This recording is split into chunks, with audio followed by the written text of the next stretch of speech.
finance is not an ordinary business. If I had to make these glasses, then I really don't need much by way of government. I don't need regulation. I just make glasses. A pure free market sorts out which are the good glasses, which are the bad glasses. A pure free market capitalism works for these glasses. Not so in finance. In finance, regulation is in the story every step of the way. And I think we in India today are facing an absolute crisis, a moral crisis, an ethical crisis in the way this field is evolving. It is not possible to build a financial capitalism without responding to these questions, without addressing these questions. We know many countries where there was an early primordial development of an entrepreneurial capitalism, but which really collapsed and died in its tracks when the country did not have the energy to keep on track on questions of morality. So it sounds like a very offbeat thing to say, but I would like to bring this to center stage. That dishonesty is a serious problem. We have an ethical crisis in India today. This is going to hurt us in two ways.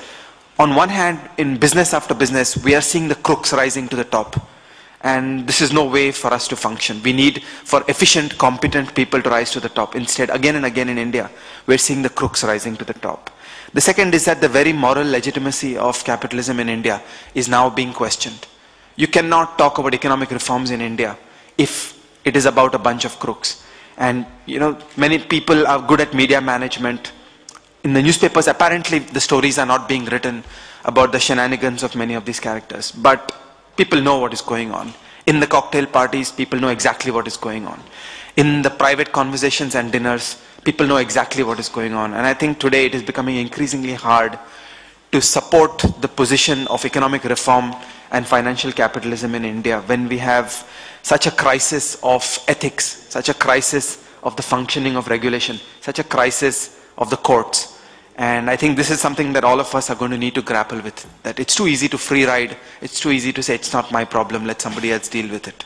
But I'm seeing a scenario where over a couple of years, we will increasingly turn into one of the failed banana republics if we fail to address these problems. So on one hand, I think we should emphasize the transformative power of capitalism. But on the other hand, I think we should recognize that we in India are facing a moral crisis.